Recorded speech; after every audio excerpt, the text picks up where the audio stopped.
रहमानिर्रहीम। सभी बानहाल कॉन्स्टिट्यूंसी के लोगों को मेरी तरफ से अस्सलाम वालेकुम वरहमतुल्लाहि वबरकातुहू और मेरे और हमारे सीनियर साथी खांडे साहब की तरफ से सब लोगों को रमजानुल करीम की बहुत बहुत मुबारक। आज प्रेस कॉन्फ्रेंस बुलाने का मकसद जो है वो ये है कि कल यानी कि जुमातुल मुबारक को जब हम तरावी पढ़ के घर आए, फोन ऑन किया तो किसी दोस्त ने हमें फोन किया कि हमारे गुलिस्तान का एक मीडिया का रिपोर्टर जो है आरिफ वहीद साहब, वो लाइव अपने फेसबुक पे था और मेरे खिलाफ जितना हो सके उससे उतना वो बोल रहा था। चूंकि आपको पता है आज रोजों का महीना है और ये जो सोशल मीडिया वगैरह है ये हम ज्यादातर बंद ही रखते हैं, और उस वक्त भी हम तरावी पढ़ने गए थे और 10:30 बजे रात के जब मैंने उसका वीडियो देखा तो उस वीडियो में बहुत ज्यादा झूठे प्रोपेगेंडे जो हैं वो उस आदमी की तरफ से मेरी जात पे, मेरे खानदान पे, मेरे भाइयों पे, मेरे वालिद की बातें भी उसने कही जो 32 साल पहले इस दुनिया फानी से चले गए हैं, जिनको लोग जानते हैं। और शुरुआत उसने ये की कि वकार रसूल वानी जो फार्मर एमएलए बनिहाल का है, उसने मुझे बहुत ज्यादा गालियां दी और कहां दी वो तो मुझे पता नहीं, कहां दी, किस स्टेज पे दी, किस प्लेटफॉर्म पे दी। तो वो उसने मुझे इल्जाम लगाए। उसके बाद यह भी कहा कि उसके खानदान वाले लोग मुझे सोशल मीडिया पे गालियां दे रहे हैं। तो मैं ये कहना चाहता हूं लोगों से कि मैं एज म्युनिसिपलिटी चेयरमैन 2005 से, एज एमएलए 2008 से 2018 तक, मतलब 9 से 9.5 साल का टर्म वो भी रहा, उसमें मिनिस्ट्री भी कुछ दे रही। कोई आदमी ये बताए मेरे खानदान के अफराद किसी दफ्तर में चले गए मेरा नाम लेके, किसी पब्लिक प्लेस पे वो मेरा नाम यूज कर रहे हैं, किसी आदमी को उन्होंने कभी जोर से बात की बाजार में मेरा नाम लेके, जबकि हमारे घरों में हमेशा पॉलिटिक्स रही और हमेशा पावर में रहे हम। तो ये कोई मतलब ही नहीं है अगर वो ये सबूत देगा कि वकार रसूल या मेरे कोई भाई या मेरे खानदान के लोग उसको कोई गाली देते हैं तो मैं पब्लिक में माफी मांगने को तैयार हूं, पब्लिक में। लेकिन आरिफ वहीद साहब को मैं कहना चाहता हूं कि वो आदमी पहले मीडिया के साथ था, उसके बाद उस आदमी ने इंजीनियर रशीद साहब की पार्टी ज्वाइन की और डेली शाम को इसी तरह से लाइव आता था। और मुझे याद है एक दिन उसने रोना भी 2-3 बार लगाया, अब पता नहीं किस हालत में वो रोता था। एक दिन उसने कहा कि खड़ी और मोहम्मद के में काफी फैमिलियां जो इस वक्त फाका मर रही हैं, फाका सोई हुई है। सब लोगों ने, मैंने भी अपने हिसाब से तलाश किया कि कौन आदमी फाका मर रहा है, किसको फाका लग रहा है, तो रोने लगा। इतने बगैरत तो हमारे खड़ी मोहम्मद के लोग नहीं है किसी को फाका सोने देंगे। तो ऐसी ऐसी बातें वो कहने लगा। उसके बाद पार्लियामेंट इलेक्शन आया तो उन्होंने कैंडिडेट उठाया, कैंडिडेट उठा के उन्होंने जबरदस्त मुखालफत हमारी की। उस आदमी की अभी भी सारी वीडियो ही हमारे पास मौजूद है। यहां तक कि गुलाम नबी आजाद साहब का प्रोग्राम नील में था और नील के अंदर इंजीनियर रशीद साहब को लाके उसने इतना ड्रामा वहां पे किया। जिस वक्त हमें जलसा था उसी वक्त इन्होंने हमारे खिलाफ तकरीरें वहीं पे नील में ही करनी शुरू कर दी। उसके बाद मैंने आजाद साहब को कहा आप थोड़ा लेट आ जाना, यहां पे कुछ लोग जो है यहां पे फितना और फसाद करवाना चाहते हैं। उसके बाद 19 अगस्त का जो 2019 में जो 5 अगस्त का सानिया हुआ, यह आदमी छुपा रहा, हम लोग तो कैद रहे। मैं तो 3-4 महीने हाउस अरेस्ट रहा जम्मू में, पूरी सीआरपी मेरे कैंप ही मेरे घर के बाहर लगा था, फिर छोड़ा गया। उसके बाद इस आदमी ने दोबारा गुलिस्तान की माइक उठाई, लेकिन माइक उठाने के बाद इस आदमी का सिस्टम ही वही रहा, सिस्टम ही पॉलिटिक्स रही। माइक की आड़ में यह आदमी पॉलिटिक्स पूरी करता रहा, of the record on the record. आपने देखा पिछली बार बिजली पे प्रोटेस्ट हुआ, यहां पे कितना बड़ा प्रोटेस्ट हुआ जब बनाल के लोगों को बिजली की परेशानी थी, और दिन को इसकी चैनल ने एक भी प्रोटेस्ट नहीं चलाया। आप लोग सारे मीडिया वाले वाकिफ हैं। और शाम को यह आदमी गया, मेरी और सलीम भट्ट साहब की तू मैं हो गई। वजह यह थी कि वो कुछ लोगों को बिल्डोजर लगा रहा था मकानों के नीचे और मकान खिस रहे थे, मेरी कोई ठेकेदारी वहां नहीं थी। और यह आदमी गया, उसका पूरा बात का बतंगड़ा बनाया, मेरा इंटरव्यू मुझे जबरदस्ती लिया, और वहां पे सलीम भट्ट के साथ जो लेबर काम कर रहे थे उनको मेरे खिलाफ इंटरव्यू ले लिए। और यही सिस्टम रोज का है। परसों अब सलीम भट्ट साहब जेल में है, 4-5 गोलियां उसने वहां पे चलाई, और खांडे साहब ने स्टेटमेंट दिया, ये वहां का डीडीसी काउंसलर है, और पीछे से इसने पूरा प्लान रचा के इसकी स्टेटमेंट को खराब करने की कोशिश की। इसी तरह से ये चकनाड़वाव चला गया। चकनाड़वाव में जो एरिया है, चाहे आस्तानपुरा है, चाहे गांगना है, चाहे जंचोस है, चाहे मलिकदार है, चाहे प्रॉपर चकनाड़वाव है, उस एरिया में जितने भी ट्रांसफार्मर है वो मेरे दौर में लगे। अब मैंने पहले भी परसों तकरीर में कहा कि मैं अलादीन का चिराग मेरे पास नहीं था कि 70 साल का काम मैं एक ही दिन करूं।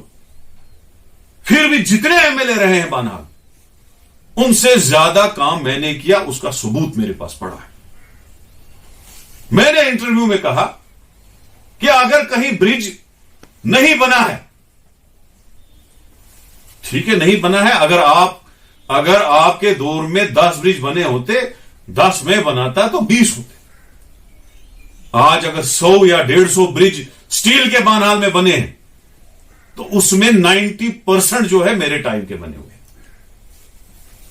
लेकिन अगर कहीं ब्रिज नहीं है, आप ये नहीं ना कह सकते हो कि वकार रसूल ने कोई ब्रिज कहीं नहीं लगाया।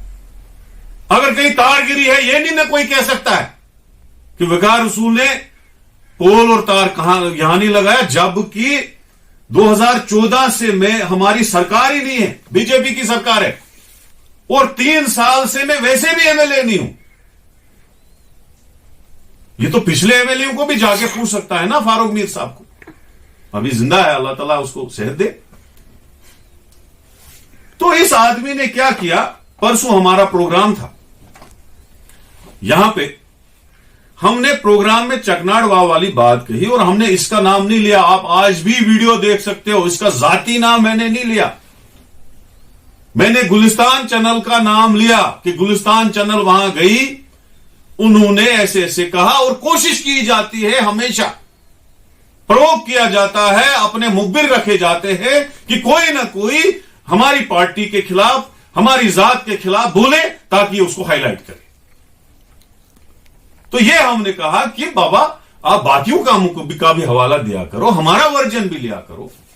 अगर आप किसी से हमारे खिलाफ इंटरव्यू लेते हो तो आप वापस भी आया करो, भाई उसने यह आपके खिलाफ बोला।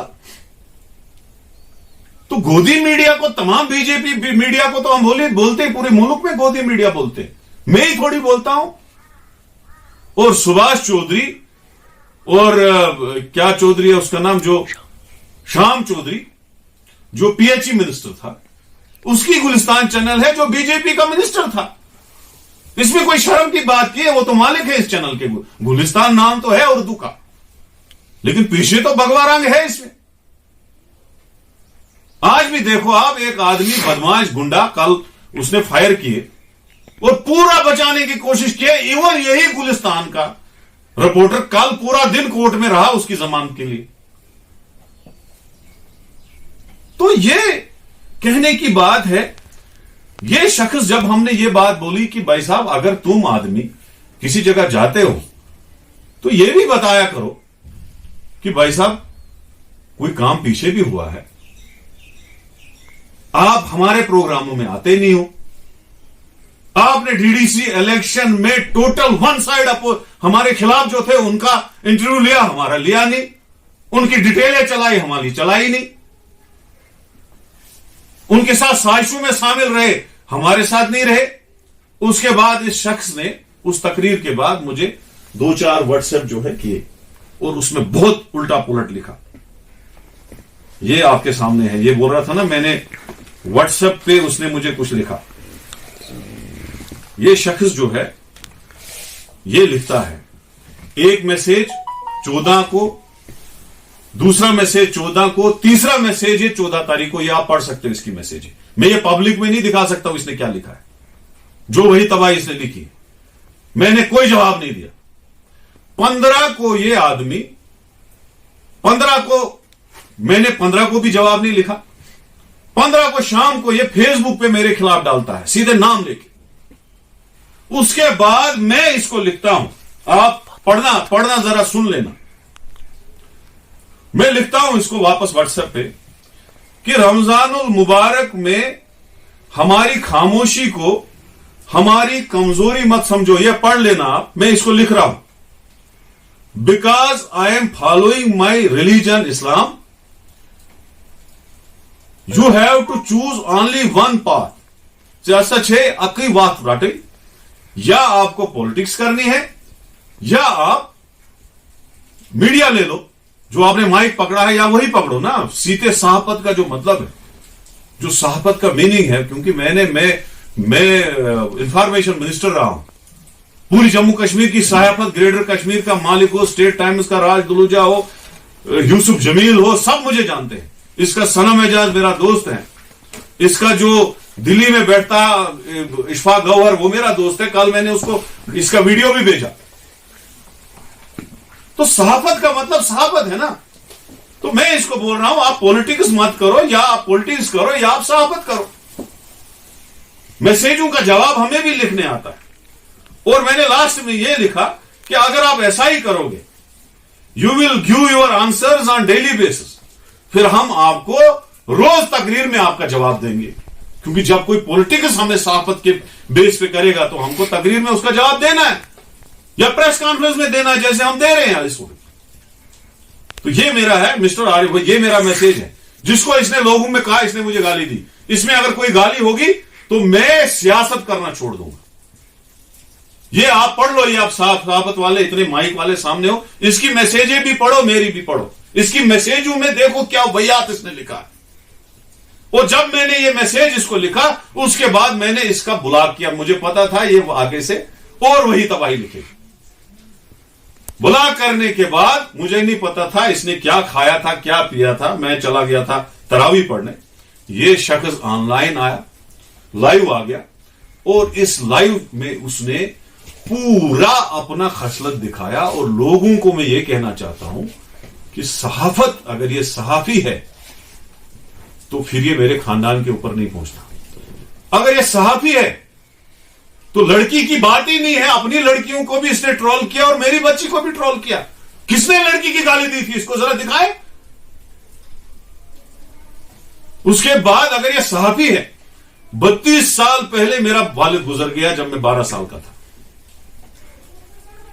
उसको भी ये आज मुखालफत कर रहा है शख्स। ये कौन सी सहाबत है? तो उसके बाद हमने मशवरा किया पार्टी में, इसका वीडियो हमने डाउनलोड किया। हम कोर्ट में इसके खिलाफ एंटी डिफेमेशन सूट जो है वो फाइल करने जा रहे हैं। एम के बरदवाज हमने वकील निकाला है और अब हम इसको दिखाएंगे सहाफत क्या होती है और पॉलिटिक्स क्या होती है। हमें पता है ये किस किस ठेकेदार के साथ मिला है। एक एक ग्रुप है, पूरा माफियाओं का ग्रुप, जिसमें मोहम्मद सलीम भट्ट है, ये है, और इसके साथ पूरी एक गैंग है जो मुझे और मेरी पार्टी को डिफेम करना चाहते हैं। हर तरीके से इसमें ठेकेदारों की गैंग है, हर तरीके से डिफेम करना चाहते हैं।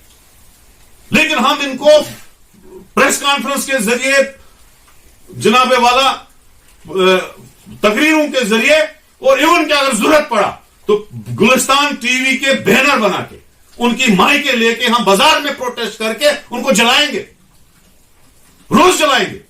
क्योंकि अगर यही हालात रही तो आप भी सहाफी हो, मोहम्मद तस्कीर साहब सहाफी है, पिछले मैं बचा था जब से वो सहाफत करता है, उसकी तो हमने हमेशा इज्जत करते, पूरी स्टेट उसकी इज्जत करती। सहाफत सीखनी है तो तस्कीर साहब से सीखो, सहाफत सीखनी है तो शनम आजाद से सीखो, सहाफत सीखनी है तो दूसरों से सीखो। यह सहाफत है क्या जो खानदानी गालियां दे, जो ट्रोल करे हर चीज को? जो भी इसने इल्जाम लगाए वो इल्जाम इसको अब कोर्ट में साबित करने हैं कि ये चीजें इसने की हैं। गालियां भी कोर्ट में साबित करने हैं। जो जो इसने इल्जाम लगाया है, कहां मैंने जमीन खाई है, ये करोड़पति की बात कर रहा है। आज भी अगर दादे की पुश्तनी प्रॉपर्टी हमारी बाजार में गिनेगा ये आदमी, तो वो 1980 में करोड़ों में थी, आज कितनी होगी ये गिन नहीं पाएगा। किसकी बात कर रहा है? मेरे वालिद की बात कर रहा है, जो अमर सिंह कॉलेज से ग्रेजुएट था और डिप्लोमा इंजीनियर था, और एक माना हुआ एमएलसी और इतना नेक आदमी, उसकी बात ये 32 साल के बाद करेगा। मैं इसकी बच्चियों की इज्जत करता हूं, इसको 2-3 बच्चे हैं, अल्लाह उनको सेहत दे, तंदुरुस्ती, और इसकी खसलत ना दे। उनको इसने ड्रैग किया, किस आदमी ने? जरा मुझे दिखाए, किस मेरे कजिन ने इसको गाली दी बच्ची की या मैंने दी? ये एक जगह दिखाए, साबित करे। मैं नहीं बोलता आज मैं नहीं बोलता इसके लिए जितनी देर इसने सियासत की, जितने लाइव इसने हर इंटरव्यू इसने मेरे खिलाफ दिया, मैं कभी इसके खिलाफ नहीं आया, जितने लाइव इसने दिए हैं। लेकिन आज मैं मजबूर हो गया। जब कोई हद क्रॉस करता है ना, दमन पाचुल कलसपेट खैसका लातमंड, जब पानी सर के ऊपर से हो जाएगा, फिर उसके लिए तो बोलना ही पड़ेगा ना। लोग तो समझेंगे आंसर खबर लिया। एक जगह भी, इस वक्त भी मैं कह रहा हूं, अगर एक गाली आ रही वही मेरे से या मेरे किसी खानदान से साबित करेगा या मेरे भाई से, तो मैं पब्लिकली उसका माफी मांगूंगा और उसको बोलूंगा भाई साहब हमसे गलती हुई। Otherwise we will sue defamation case against mister Arif Wahid. जितने उसने एलिगेशन लगाए हैं उसको साबित करने होंगे अब कोर्ट में। आप इसमें चेक कर सकते हो, इसमें अगर कोई एक फेक आईडी भी होगी, you can check this phone, और ये 2 फोन है। हम फेक आईडी, हमें अपनी आईडी चलाने का टाइम नहीं है। अगर इसको कोई अपोजिशन वाला गाली देता हो तो उसका मतलब थोड़ी हमने दी। किसने बोला? इसको साबित तो करे ना, वो हमारी आईडी है। चाहे क्राइम से साबित करे, पुलिस से साबित करे, आईटी सेल से साबित करे, वो हमारी आईडी है। किसने दी? हमारी तो नहीं है, किसी हमारे आदमी की तो नहीं है, नंबर 1।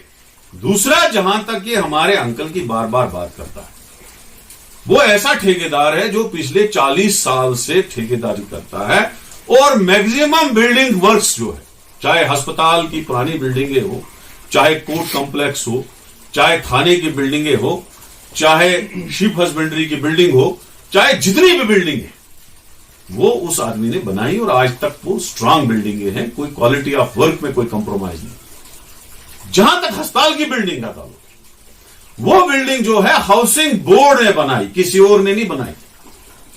और उसमें जो आज भी अगर आप आरटीआई दोगे, उसमें 6-7 कॉन्ट्रैक्टर है, एक नहीं है। सैफुद्दीन वानी साहब को सप्लाई थी लेबर की, ईंट भी हाउसिंग डिपार्टमेंट की, सरिया भी हाउसिंग डिपार्टमेंट का, सीमेंट भी सर, विकास। उस आदमी में क्वालिटी ऑफ वर्क था, एक्सपीरियंस था, इस बेस पे उसको उन्होंने कॉन्ट्रैक्ट दिया। उसके बाद रहमतुल्लाह साहब उसमें ठेकेदार हैं, बिजली के अलग ठेकेदार हैं, एसी के अलग ठेकेदार हैं, तो वो तो अलग डिपार्टमेंट है, मुझे क्या उसके साथ लेना देना। लिफ्ट का अलग ठेकेदार है, मुझे कोई लेना देना नहीं उसके साथ। वो अपना सिस्टम है, हम 50 साल से अलग रह रहे हैं, 1980 से अलग अलग रह रहे, हमारे अलग अलग घर है और अलग अलग हिस्से हैं। कोई किसी को कोई कोर्ट केस चलता होगा, मुझे क्या उसके साथ? मेरा तो पर्सनल जाती और मेरे घर का कोई लेना देना नहीं। तो वो मैं कह रहा हूं कि अगर इस पे कोई हमने कोई गाली गलौज का मामला हुआ या मेरी तरफ से कोई हुआ तो ये बताए। ये जात पे उतर रहा है, पिछली कहानियां सुना रहा है, खानदानी कहानियां सुना रहा है, जाति कहानियां सुना रहा है। बानहाल में तो वो यूपी में होता था, यादव, कुर्मी, ब्राह्मण, वो कहानियां यहां बनहाल में सुना रहा है। मैंने तो कभी किसी का जात देखा भी नहीं, मुझे पता ही नहीं। अगर इसका नाम मुबशर है तो मैं मुबशर बोला, मुझे नहीं पता ये नायक है, बोरू है, द्राबू है, क्या है। हमने ये बातें कभी सुनी नहीं। इस्लाम में गुनाह है। तो मैं कहना चाहता हूं कि इस आदमी को खिलाफ जब भी ये बोलेगा, हमारा पूरा स्ट्राइक इसके खिलाफ होगा। और हम गुलिस्तान को आज के बाद बाइकाट करते हैं बानाल में। और सुभाष चौधरी के पास और शाम चौधरी के पास मैं खुद जाऊंगा, उनको ये सारे, because I have downloaded the video, मैंने सोचा ये डिलीट ना कर दे। वो वीडियो हमने डाउनलोड किया है, हम 1-2 दिन में जाके इनके खिलाफ पूरा कोर्ट की कार्रवाई करेंगे और पूरी तरीके से इसको एक्सपोज करेंगे। थैंक यू वेरी मच, बहुत बहुत शुक्रिया।